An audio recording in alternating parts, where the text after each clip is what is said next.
Absolutely. So, good afternoon, everyone, once again. I'm very happy and excited that we are going to have yet another learning session.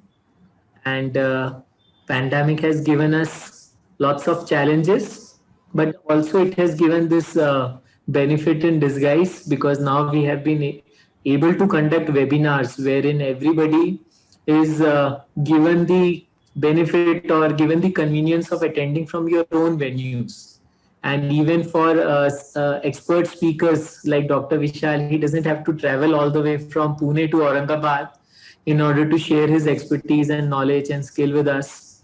So this is kind of a blessing we have received, though it would have been over the period of time where we would have adopted such things, but now it has been catalyzed, and we are doing it much faster. So, and we have had plenty of sessions. I guess this is our seventh or eighth webinar since the lockdown started, and we have covered length and breadth of subjects, right on code on wages to various initiatives related to IR. So there are so many things that we have been able to cover in terms of sharing of knowledge through online sessions. And today's session happens to be something very close to my heart because I am an engineer who has become an HR professional later. So as an engineer, I like everything to be measured, but human factor is something that always defies our attempts to measure the human aspects of people in terms of their behaviors, their psychology, their strengths. And that's where I feel that this subject really does the justice, where you have psychometrics. You start measuring somebody's psyche. And that is what we have our expert speaker today, Dr. Vishal. And he happens to be an expert on this subject. He has done his BHMS and MA psychology, and he's pursuing his PhD at the University of Pune. He is CEO and co-founder of Brainberg.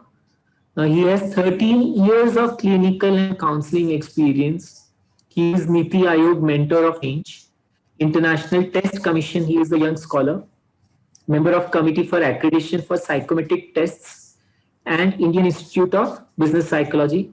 He is member of American Psychological Association and Society for Industrial and Organizational Psychology. That's a brief summary or a gist of the kind of expert we have today to address the participants. And I believe what aspect of this is a huge subject we all can agree to, and it is also evolving since quite a lot of time, and it still has some way to go, some distance to cover before it becomes mainstream in industries.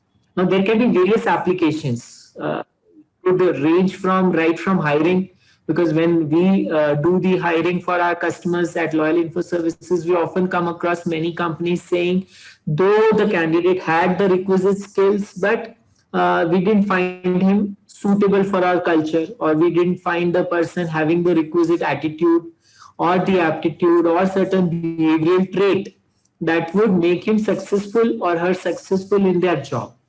Now, how do you assess?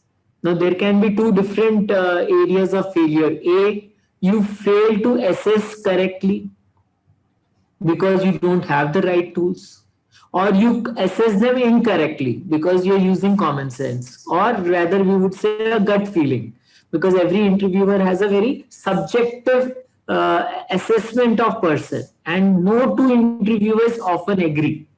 So, had it been a universal method, a candidate selected by one would have been selected by another as well. But that's not the case. Somebody has selects the same person with the same skill set for a similar job while another doesn't. So what we are encountering out here is somebody's assessment itself may not be accurate. So either cases we need certain scientific tool. And second application that we are going to discuss today is how you use this as a training need identification tool.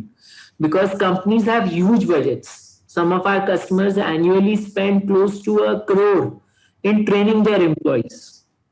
Now, usually what they're training is the skill set or the knowledge for the job. But had it been sufficient enough, a person passing out of same school or same college would have got the similar level of expertise in market, but that doesn't happen. same set of teachers are not able to produce similar result in all the class. That means there is some element of human factor that differentiates them. So that is where I believe training need identifications through such tool could be an added advantage where we can take better benefit of sorry, the tools that have been developed. So I'm very happy that we have with us Dr. Vishal, and I request him to take us through his session so that we learn something new about this. So over to you, Dr. Vishal. Thank you. Thank you, Punit. Thank you for the lovely introduction. You really set the pitch right. You got cleanly in terms of how and what all areas the psychometrics could be really applicable in. I first of all take this opportunity to welcome one and all present in this wonderful session today afternoon. And I also thank for the opportunity provided by National Institute of Personal Management, Aurangabad chapter to organize this session and share the insights into this very typical but very necessary area for the modern HR related practices. So let me begin up with sharing my screen at the outset. I hope the screen is visible. Just someone confirm. Prashant, you can just raise your thumb and say visible. Perfect. So we are going to discuss and start up with today's topic on why and how to use psychometric test for training need identification, or maybe as it is called as training need analysis as well. Primarily, this is, as Punit says, it's a very close to heart subject as his is it is mine. I'll tell you why. Because the entire gamut of human behavior, entire gamut of understanding the underneath of any individual springs from the curiosity of understanding the person well, knowing the person well. We all as humans, we all as individuals have this very, very, very important instinct of knowing things. This keeps us thriving, growing, and also leading to our betterment. So the knowing aspect of human intellect, what I can know more, what I can do more, it all depends on how accurately you measure, how accurately you get the data. Starting from there, today's session will primarily focus on the understanding of TNA and TNI. If you are into core HR, you must be very well versed about these things. But how do you apply the psychometrics into the entire process of training need analysis? And then I'll open it for a fair question and answer session. Meanwhile, a certain hygiene checks while during the session. If you have any question, right away put it in the QA dialog box in front of you, so that even if you don't get a chance to talk or something, I'll be able to address all your questions at the end of the session. So please don't hesitate to put your questions into the QA dialog box first. Second, Prashant will be monitoring the chats. Prashant is my colleague. Prashant Gallewali will be monitoring the chats. So anything that you find is necessary and should be highlighted regarding the connection issue or maybe relating to the non-visibility of the skin and anything, you just highlight it. We'll be able to take care of it then and there itself. With that, I come up with the first slide, and here it is. So what is training need analysis? And to answer that question, what do you mean exactly by need? So as I said, every individual will want to know more, and every organization thrives on these very basic tenet of knowing things, whether it's customer insights, whether it's the insights coming from the market, whether it's insights coming from the external sources. The primary thing that the company should bank upon, or the organization should look into, is what we call as within outwards change. And here is where the assets relating, the most crucial assets of any organization is their people. Investing into their people and making them more and more enriched in terms of their knowledge, in terms of their skills, in terms of their attitude, is one of the foremost job that an organization can do to enhance the productivity and the outcome of the organization. In that context, where you currently stand, what is your current condition, where the employees or where the individual stands, and what is your desire to go for, to reach to, and to attain. This gap that we usually see in terms of the various competencies that the employee has got is typically, we'll call this as gap. This is what the identification is all about. So identifying all these factors in an individual, which will lead you to the desired condition of the individual, which is like more or less proven method of transformation through either to training, either to intervention like therapies in a personal setting, or maybe counseling.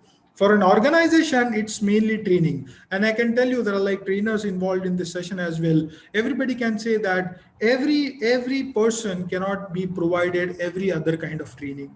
It has to be understood from the perspective of what, when, and where, which kind of training is to be offered to a particular individual. So that understanding of that gap, of that need, that deficit, we'll call this as the gap, and here comes the necessity of need. So what is training need analysis then?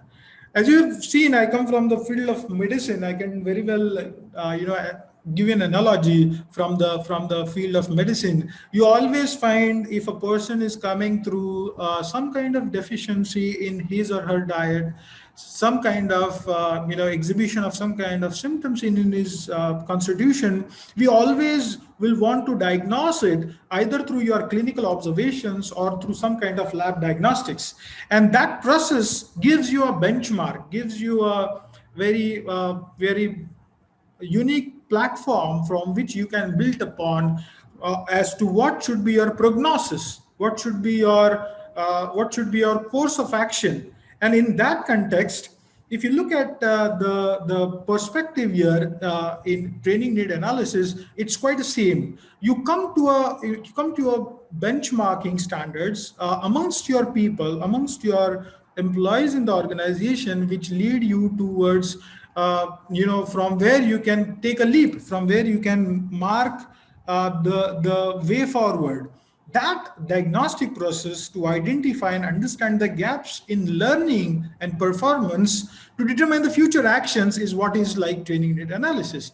And TNA per se is like, the causes of failure of non-performance are also examined so as to see whether inadequate or inappropriate trainings were offered or not. So it is also a tool of introspection at a group level of the organization to understand whether the training offered, as Punit rightly mentioned, huge amount of money is spent on the training of employees, and every other person do not need every other kind of training. It has to be very curated and maybe addressed to the point of the need of the employee. So that is where the diagnostic process comes into play, and that is where we'll see how this particular topic unfolds. So typical training need analysis considers once the business needs from an employer's perspective, from the HR's perspective. What are really the goals, the targets, the objectives? What are the real business needs of the organization to fulfill? If you are able to mark those or observe those needs, then you come to the understanding, and maybe you also consider whether the current competencies do they fulfill the current business needs or future business needs for that matter. Are the competencies in the employees, in the individuals, really up to the mark to fulfill the needs of the organization, whether it's current or future? If not, then what are the training methods? And how do I choose which training is required? How do I choose what kind of training is to be given to which individual? Then it also involves, to a later degree, what is the cost involved to it, and then you come to an effectiveness about the training, whether it's really effective or not, which you can do a post facto analysis after the intervention. If you have done a very good intervention by measuring the training needs, initially understanding the training needs, then the post facto analysis will also give you whether our training was effective or not. What it necessarily will not include is a guesswork. I feel that this kind of training should be given. I feel my employees, my staff, my department needs this kind of training. You may have a subjective understanding which is very, very evident from your experience and your, proximity to your team or proximity to your people. That's fairly understood, but it has to be objectified to some extent in understanding whether or not my subjective beliefs, my subjective understanding, do they stand the litmus state of empiricity. In that context, I'll tell you, it's not a guesswork. Had it been a guesswork, you will be seeing a 50-50% probability in terms of its application and its outcome. So eliminating the guesswork, bringing down some kind of scientific objectivity to your analysis uh, is why the training need analysis is required. So people usually, the second thing is, it's not like, looking at the listed trainings into some kind of training websites or training providers and just finding that this is what I need for my employees. I'll just get it to, sign up for these programs. No. Are they really requiring it? First of all, it's not only, as I said, compilation of trainings or maybe circulating a memo amongst your supervisors to rank a course or review a course. This is not what is training need analysis. It's a very different and a very integral part of your HR practices. I'll tell you in the successive course of our discussions what it really means.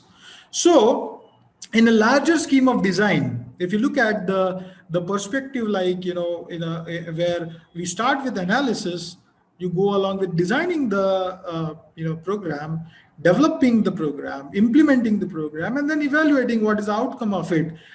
TNA is done right at the beginning of it. The training need analysis has to be done right at the beginning of the larger scheme of design that you're implementing in your department while going through the transformation that you're desiring for your organization. So here is where it should start. If you don't do it here, you will be like, it's said, if you plan to fail, it's like, you fail to plan, it's like you plan to fail.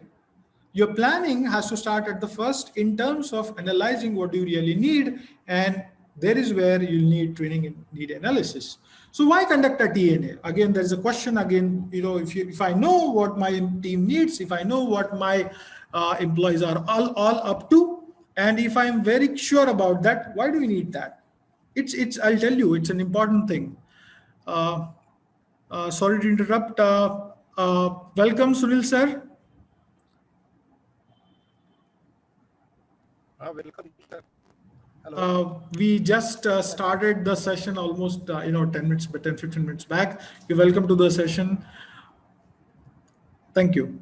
So why conduct that TNA? Why do a TNA? Why an HR? Why an HR function? Why do you need to do a TNA? So training need analysis ensures training is targeting that, the right competencies. First of all, the training that you are putting out for your employees, is it towards the right competencies, towards the right people, and addressing the business need at that point of time. So these three important dimensions of critical dimensions, I would say, are satisfied from the perspective of the employer or the organizations. Are we going with the right measurement or maybe training of the right competencies at the first place?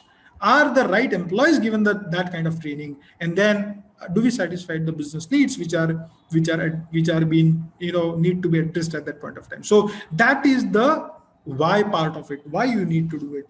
And then if you look at this process of it, the components really speak about from three different dimensions. Consider one of the critical dimensions, and that is organizational standpoint. Why an organization would invest its resources, its time, money, and its people in making sure that it's doing some kind of TNA. The reason is there has to be a context to it. The context would be they are going through some kind of transformation. They want to see a leap in their performance. They want to see a leap in the production of the productivity of the employee. There has to be a context, a determined, observable, quantifiable context from the organization's perspective. This is the change that I want to see, or we want to see as a whole in an organization. That is the organizational analysis standpoint. The second viewpoint comes from the perspective of the task, or maybe what do they need really? What do they need the training in? What kind of training these team of mine or the people of mine need really? And that is where understanding from that perspective which competencies, which areas need an intervention. If you look from the individual's perspective, the person analysis perspective, who needs the training? So if you have got 100 people in the team, you set up a benchmark like this is the change I want to make in the people. This is the factors that I would want to change, and these are the people out of 100. These are the 50 people I want to make the change in. Then you are heading towards one of the most important aspect of fulfilling the basic criteria of the components of TNA. So if you really see what are the steps in training need analysis, what are the steps involved in TNA, and where does the role of psychometrics really fit in, you see the steps. You'll find the step begins with, as I said, determining the outcome from the organization's perspective. What is the outcome that you look for from the perspective of the organization, individual, and the tasks? Linking those desired outcomes with your employee behavior. Whether my outcomes, current employee behaviors or current employee competencies, skill sets, personality, knowledge, are in tandem with the outcomes that I'm looking for in near future or currently in my organization. If that is so, if that is not so, then what to do? Both scenarios, you'll come to a conclusion, you'll come to the inference, and there you'll identify the trainable competencies. You'll identify these are the things I want to get it done, and then you'll come to the aspect of evaluating those competencies and determining the gaps. Here is where, at the first step, the role of psychometrics comes in. Here is where the third and the fourth step, that will find that a very tangible, measurable aspects of those behavioral competencies or skill aptitude related competencies or maybe culture fitness related competencies, you'll be able to see the role of psychometrics really predominantly present here. Then after you go through the an analysis or evaluation of those competencies, you'll come to through the reports of the employees or through the reports of the staff or the team in various formats depending on the service provider that you're going availing the psychometrics, the priority of the training needs. What kind of training need or what kind of competencies need higher priorities and which can be left at the later stage in the development. If you are very sure about it, you can rank them, you can classify them very effectively, linking again it to the desired outcome of the organization.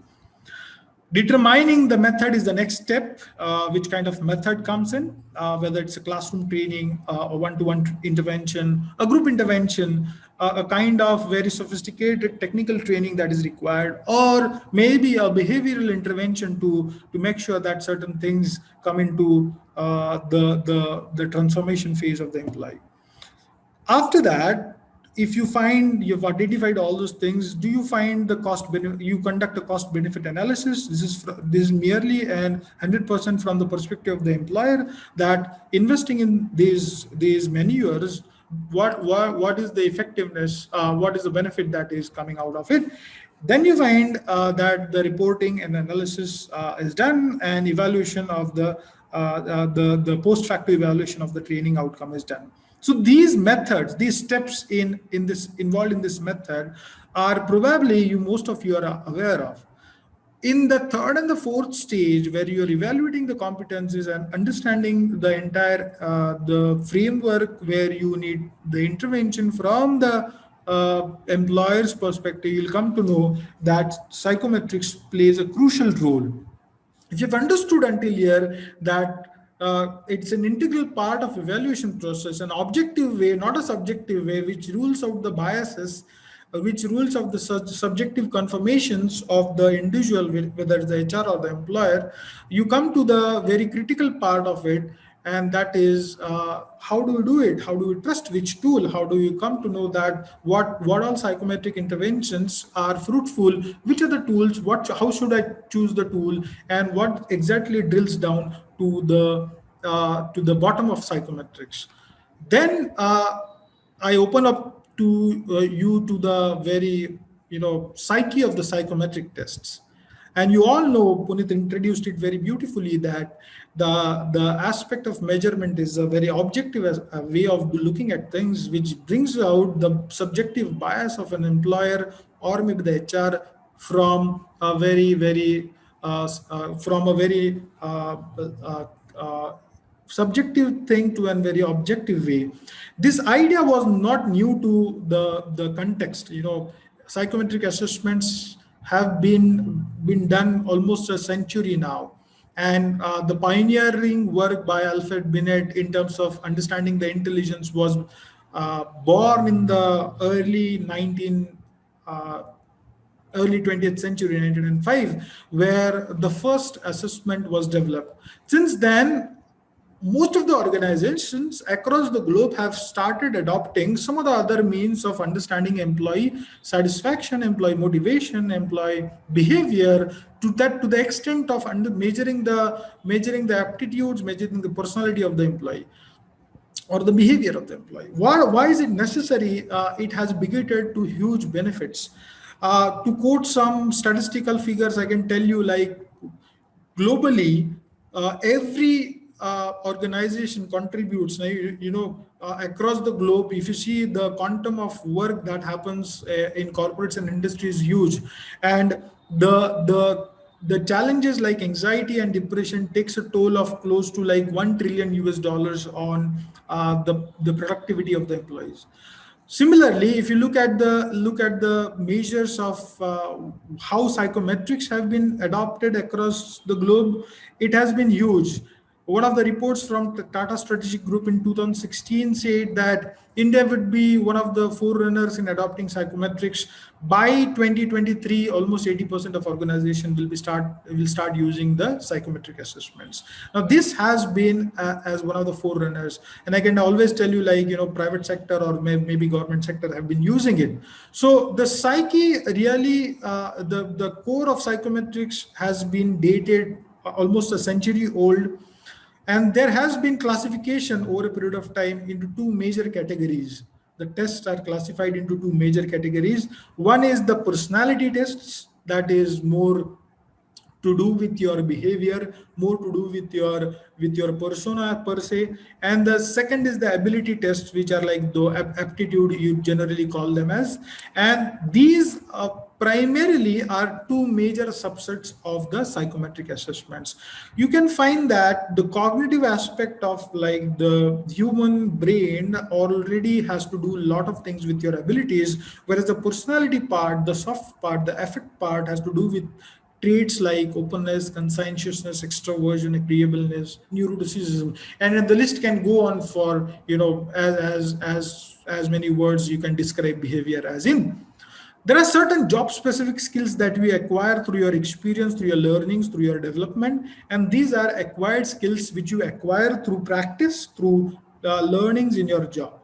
So this is about the facets of human nature. Considering both halves of the psychometric assessment tool and from the organizational context, both are equally important. One measures the personality, behavioral aspect, and it accounts for the assessment of traits and attributes to the positive impact of the individual based on the environment that exists within the organization. So that's a very critical function that you can see. Whereas the aptitude measurement covers, if you roughly see it, as I said, it's the cognitive function of it. It covers the understanding of an individual's intelligence, the undercurrent of what logic or maybe the implication of the intelligence that the individual depicts or exhibits, the ability to acquire new skills, the propensity which he will or she will acquire new skills, and becoming a future indicator for high performance. So these are critical two subsets, as I said, both halves of the psychometrics. Now, if you really see, two or three very crucial concepts run down through the entire process. As you've seen, the practitioners of organizational psychology, for that matter, it's very closely related to the HR practices. They always have believed that culture is very critical to the functioning of any organization. It also predicts some very strong indicator of business success. And as you all know, it is also like, one of the difficult things to understand from the perspective of how where the individual comes from, where the individual is leading his life towards, what or how is the upbringing of that individual, and what all things has been running through his head, through his affect or cognition for long. In that context, there are two distinct, what you say, parameters that you can ascertain to the behavior or of the individual. One is more obvious part, one is more expressed part, one is more seen part, and that is visible element, that is the discernible trait layer, discernible manifestation of the behavior of the individual. The other thing, which is more invisible, more occult, and that is indiscernible trait layer, which is beneath the surface, but responsible for almost 90% of the human behavior. If you see how it looks like, it roughly looks like this. It looks like an iceberg. The word Greenberg simulates the word iceberg in that context. It's like a berg, which is hidden. Berg is a mountain which is hidden. Almost 2/3 of the mountain is hidden below the surface of the water. Now, one third is reflected. And if you look at the things that are reflected, which are on the surface, which are the visible cultural elements above the surface of the water, which you really see is the discernible part of it, the manifested part of it is the actions and the structures. Actions come from the behavior of the individual, like manners, routine processes, rituals, ceremonies, whereas the structures, which typically represent the organizational, compliances, organizational structure, or maybe charts, or maybe the things that are ethical from the perspective of the organization, the code of conduct that the organization beholds from the employee. But the underneath of the surface, which is unmanifested, which is responsible for most of the part of the behavior of the individual, is the unconscious feelings, the shared cognition, the beliefs, the perception, the instincts, the motives of the individual, the value system of the individual, which are not really very well observed on the surface. And these are critical for the success of the individual, which vis-a-vis contributes to the success of the organization. Having said that, how do you determine, if you have to measure such an occult thing, if you have to measure such a deeply ingrained thing into the human behavior, how do we trust the tool? How do you know that the tool that is going to measure this thing is really going to measure that thing? There has to be a very strong process, strong parameters to select these kind of tools, or select the test that you're gonna adopt. So primarily the standardized psychometric testing tools are run through a series of procedures, which typically are classified into 3 areas, which is the nature of the reliability of the tool, the nature of the validity of the tool, and then the norming process through which the tool goes through. We'll briefly run into all these 3 aspects before we come to the aspect of why an organization should adopt these tools. First, we'll start bottom up, the norming process. The norming is like, normalization of the sample size on which the test is being administered. So this is reflecting the fairness of the assessment tool that has been adopted. In a very layman's language, I can definitely tell you, like, you compare apples with apples, you don't compare apples with oranges. If that is very clear to you, because if competencies of a younger person is compared to a competencies of an older person who's experienced, you'll not get the same result. Whereas you also find that biases, that differences coming when 2 distinctly different demographic groups are compared in terms of country, in terms of geography, as I say, in terms of level of education, or maybe for that matter, age. So norming is like comparing a similar cohort, people with similar characteristics together. That is the norming part. Whereas the reliability and the validity has to do with the statistical power of the test. The quality of the test it's determined by the coefficients and the sampling data and the process that was adopted while standardization of the tool. Typically speaking, the reliability coefficients are there are various. One of them is Cronbach's alpha. There is retest reliability. The third is the Pearson product moment correlation. These are very technical, but what does it mean is reliability is my test dependable. Are the results of my test dependable? On certain scales, the coefficients which are depicted on your screen, the reliability coefficient value up and above of 0.80 is what is really advisable for any test to be adopted in the organizational setting for measuring any competency. Whereas the validity refers to the context, like, am I measuring, is my tool measuring what it really intends to measure? So if you want to measure weight, I'm telling an analogy from the physical perspective. If you want to measure the weight of an individual, are you making the person stand on a weighing scale, or making him stand below a stature meter which is measuring height? The tool has to be very, very properly developed for measuring that quantity, that quality or quantity. In this context, it's the quality, not the quantity. So that is the validity. Are we measuring what we want to measure? There are various types of validity. It relates to the construct of the tool itself.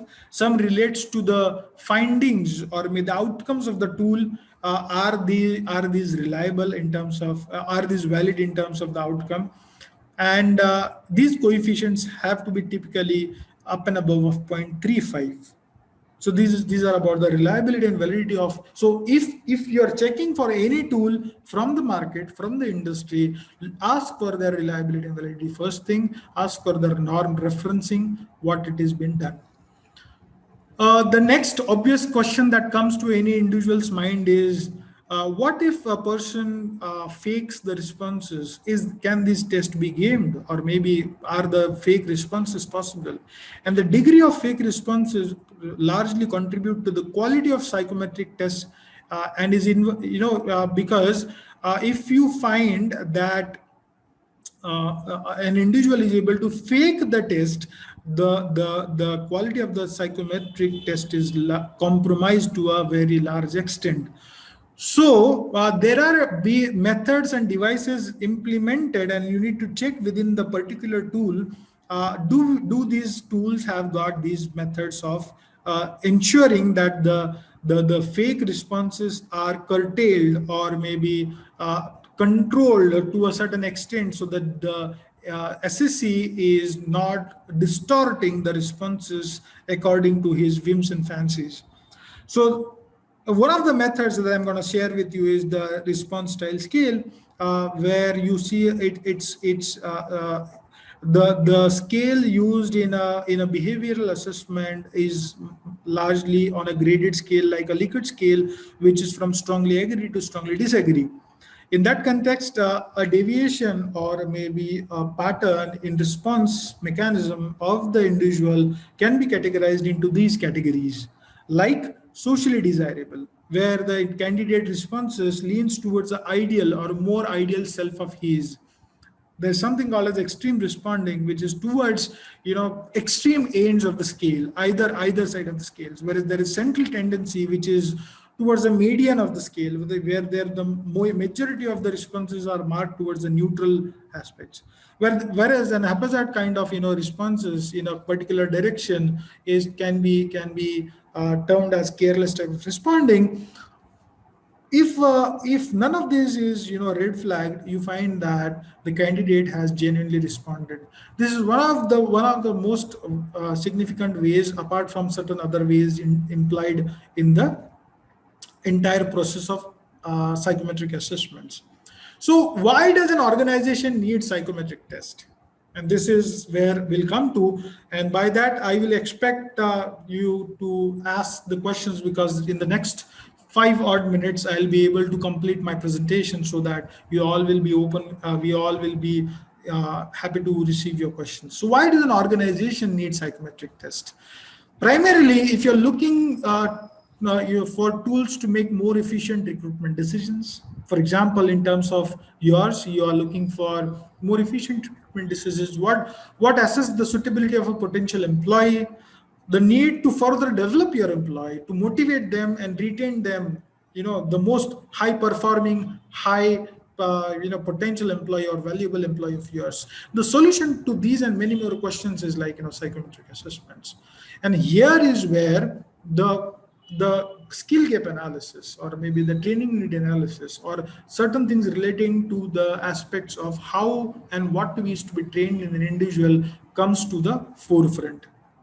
So with this, I would open this for question and answers. I'm open for all the question and answers that are like, I still don't see. You can post your questions in the QA box.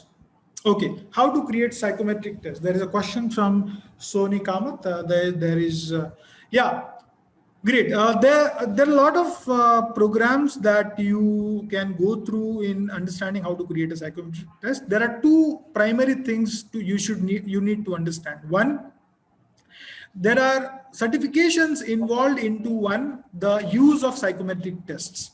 That is to say, how you build, how you use the existing tools. This is the level 1 certification, which is offered by IIBP in India, BPS in Europe, or ITC. ITC just offers the second level certification, but this is one thing. The second is more crucial, that it answers your question, which will lead you to the construction of tools. And it's a pretty rigorous process. You need to have a strong empirical way of doing it. You can be trained through a very rigorous intensive program, which can be clubbed in over a period of month, or in some cases couple of weeks. But it has to do with the certain steps in development, first starting with understanding the perspectives in measurement, and then going along with the measurements in psychology. Yeah. The next question is from Kanchan. How to do the training evaluation? As I said, normally you find that the entire, suppose you have a team of 100 people, and the reports, or maybe the training. There are two things. First of all, you need to understand which training that the individual should go through. That is identification. Post the training, there can be a deployment of another tool, or maybe the same tool after a gap of some period, whether or not the training has been effective. So a difference in the pre-intervention assessment and a post-intervention assessment will lead you to evaluate whether the training has been effective or not. That is the first primary empirical objective data that you can gain. And the rest of the things, you can also find behavioral changes that you find that can come to your notice in the behavior of the employee. Yeah. Are there any ready-to-use set of psychometric tests that can be applied to understand the personality? Yes, absolutely. There are too many. I can tell you there are too many assessments which are available. You just need to check. There are also like too many on the internet which are free. I would encourage that to look for, as I said, the parameters relating to the reliability, validity, and norming references. If you really find this data available, then and then only go for the personality test. There are tools like 16PF, MBTI, DISC, which are readily available. We as an organization offer assessments which are benchmarked against Indian population as well. Your voice is not audible in between. Oh, it's fine now? Srinivasan, is it fine now? Okay, there was a internet connection issue, I suppose. But yes, there are readily available tests, as I just mentioned. I will only encourage you to look for the statistical power and certain other parameters relating to the standardization of the tool. Yes, I hope that answers your question, Sony.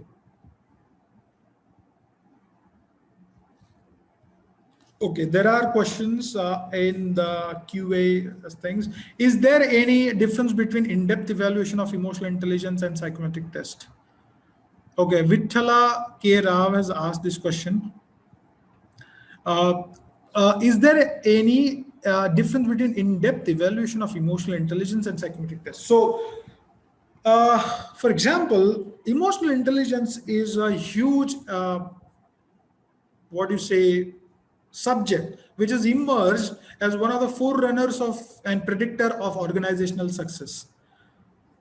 But the practices involved in evaluating the emotional intelligence are too many, including psychometric tests. So you can have, because this is a very people related subject, emotional intelligence, or for that matter any psychology related aspect, in-depth evaluation, one of the ways of doing it could be a psychometric test. So in other words, I can tell you, like, there can be a series of measures that can be deployed for in-depth evaluation. One of the measures can be a psychometric test to which you can reach to a very definitive conclusion. You can always interact with the individual to understand the emotional facets better, which is more insightful.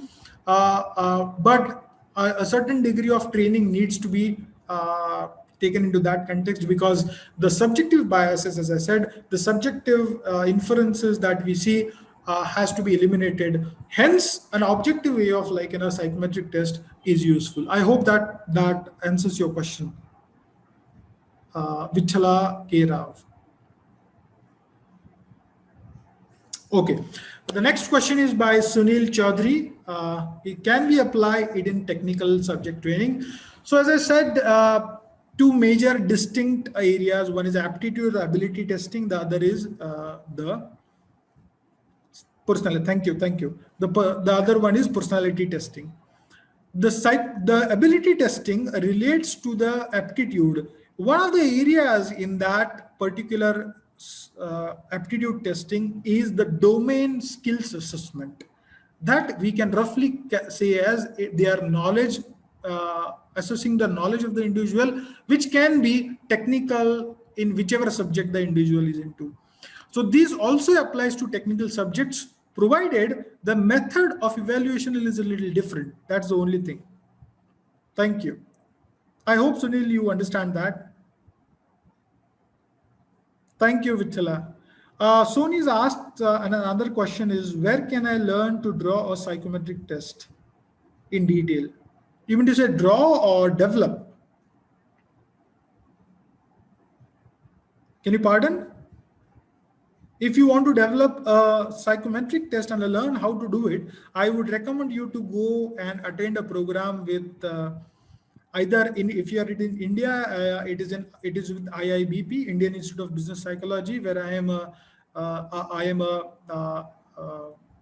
of the committee members.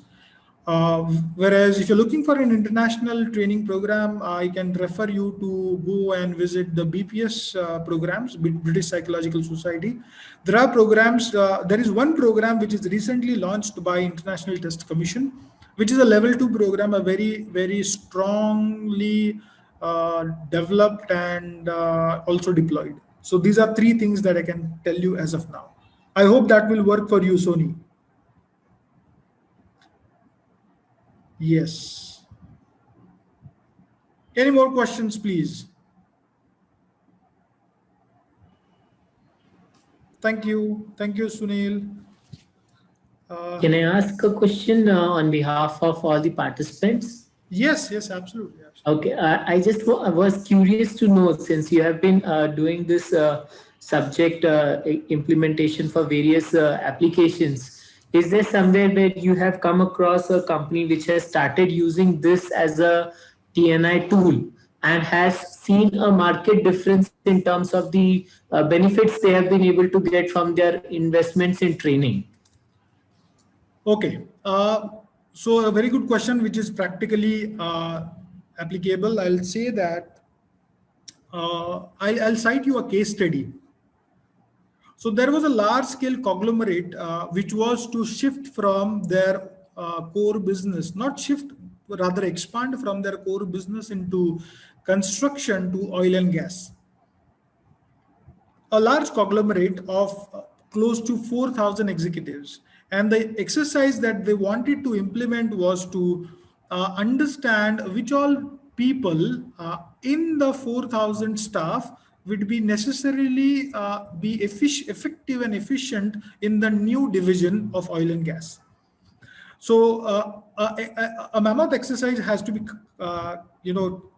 taken up, because not every individual will be given an opportunity. There has to be a select few, or select maybe bunch of, group of employees that needs. I can say you, this is our case study, so with a lot of authority I can say this. The entire process took of evaluation of 4,000 employees took almost a year's period, because it was a very strong decision to be taken from the management's perspective. We went through, first of all, framing the entire competency matrix which needs to be evaluated, which will be sufficing the new roles of the individual. Then we made a very strong analysis, evaluation and analysis after the assessment. And the entire assessment was used by none other than McKinsey, the reports, McKinsey for the training purposes. And they saw a marked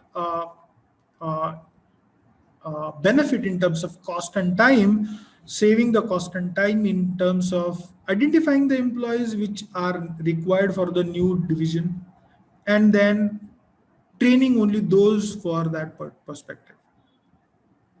I hope that answers. Wonderful, wonderful. Yeah. So is the test sufficient to do TNI, or should it be supplemented with one-on-one understanding of the report or a counseling session with the expert? Or in itself, do you think this would suffice and one can go ahead and take the decision? I would say this is one of the wheel in the entire larger scheme of design. So if you ask me, see, this offers you a very, as I said, an objective understanding of the entire process. So if if you implemented a process with a subjective understanding of what things are to be trained and who are to be trained, this aids it with effectivity. So after the assessment, you have to have a post-assessment session taken with the individual to make them understand certain very critical areas, explain the reports, have a very, if not individual, a group dialogue with the team, and then proceed with the prospect of the training. That is really advisable. I hope that is what you're looking for, Puneet. Wonderful. Yeah. Any study done on the ROI of the investment on the tests done? Yes. Someone has asked. Benefits people get from saving on the. Someone has asked that question in the registration itself. And I can tell you, like, the return on investment. So let's cite an example. An average loss in the bad hiring decision of an Indian from an Indian employer's perspective, annual loss, which is the figures are quoted by PricewaterhouseCoopers, and it amounts to close to 20 lakh rupees, which is tangible and intangible losses that the employer faces because of bad hiring decision, which can be 100% avoided by the tools like psychometrics. So there is a huge benefit in that perspective. Second, a handsome amount of money is spent on the training of the newly onboarded employee in the entire employee life cycle. After the recruitment and onboarding, the employee goes through a series of training. One of the important cost benefits here is, like, you can understand which and what kind of training has to be imparted. So the return on investment is huge. It can be quantifiable. with the differences that you can see in saving the training cost and also improving the effectivity of the training of the individual. Yes. I hope most of you have been able to, almost I got 6 or 8 questions to answer for. Yes, if all is well, and maybe if you've understood the context through which we wanted to deliver this entire program, Puneet, I'm here to close. You can take the closing remarks.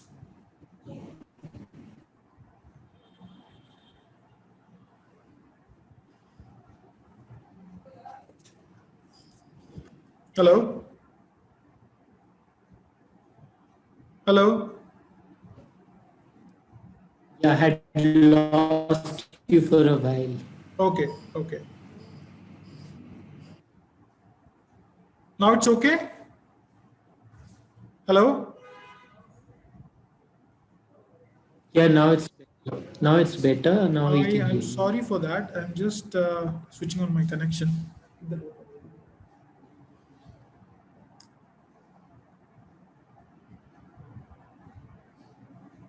Is it good now? Yeah, it is good, but in between we lose you. I guess there is some variation, some fluctuation Oh, going I'm on sorry in for the. that. I'm sorry for that. I think I think I was able to. Acha, someone asked, can the test be personalized? Yes, Umesh Kutti has asked, can the test be personalized? Yes, definitely. The test can be configured, or maybe some tools offer the flexibility of customization, or maybe the configuration, like the tools like that we offer, TreatFit. This is highly uh, homegrown tool with a high scientific value, which can be personalized as per the requirement of the organization. That can be done. Yes, Umesh. I hope that answers your question. Great. Thank you. Thank you very much. So if the questions are over, I'll hand it to Puneet for the valedictory.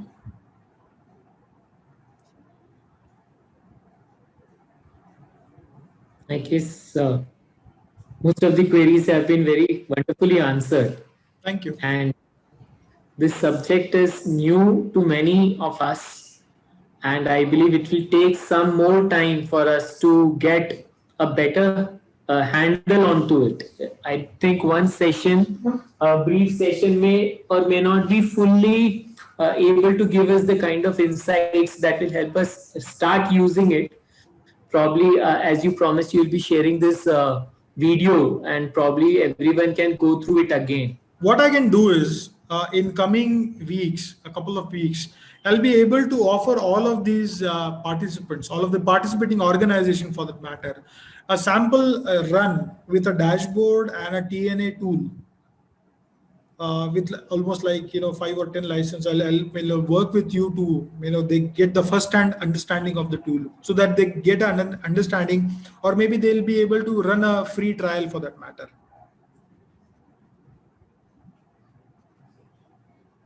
Hello? Hello? Hello? For that reason, I request all the HR professionals who are participating to connect the training in charges in your company with Dr. Vishal. I believe that would be very helpful.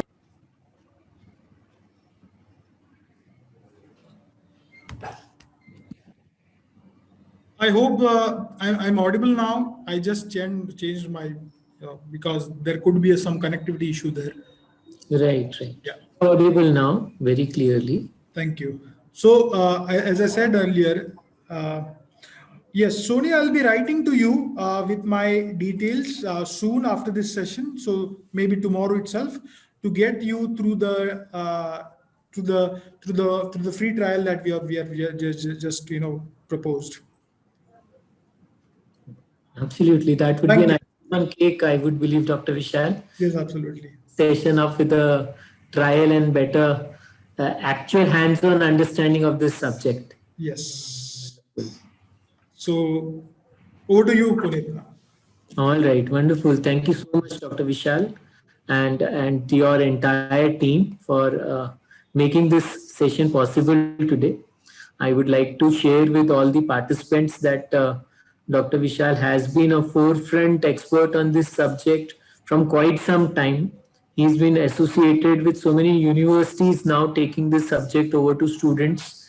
And I believe even future, this subject is going to gain prominence, as he rightly mentioned, that in next few years, at least 80% of Indian organizations would start using it. And I would strongly recommend that it should be 100% because it's an tool that can never let you down. There is very little human intervention. There is very little subjectivity. Whatever subjectivity does exist, it does being taken care during the test development itself, because there's going to be lots of customization and calibration being done to Indian context. And that is where I strongly feel that most of the companies in India who are well versed about this tool, unfortunately, are still relying on the tests which have been developed outside India. And what I came to know and understand from Dr. Vishal is there has to be a cohort group where the validation has to be done and calibration of the test has to be done. And if it is done with the Indian context, with the professionals in India, automatically the reliability and effectivity of the test goes up. And this is one thing I think we should not need to compromise anymore. 5-10 years ago, when we searched for something like this, yes, we felt short in terms of finding a local expert who would offer this online. But today, since that is no more the situation, I don't think there should be any partiality to be done and given preference to the test developed outside India, when you can have something that has been proven for the Indian context or calibrated to Indian professionals. So that is one point I would like to make. Thank you so much to all the participants. It has been a wonderful thing for you to give your time on a Saturday afternoon. I know it's time for you to wind up and go back home, so probably participants would start dropping. So before you leave, a big thank you from NIPM Aurangabad. I request you all to do write to me. You have received my mails. You can write your feedbacks to me, your suggestions to me for future sessions, as well as for Dr. Vishal. If you have any specific query that wasn't answered today, you will receive his email also regarding the recording. So thank you all the participants. Thank you, Dr. Vishal. Thank you to your entire team. And I pray and I trust that we will be back again together for some session in future, probably another application of this wonderful science. So thank you, everybody. Have a wonderful weekend. Stay safe, stay careful. Vaccines have started rolling out, but I believe there will be still some time where we get it. So stay safe till then, and hope to catch up again with all of you very soon. Thank you. Thank you. Thank you very much.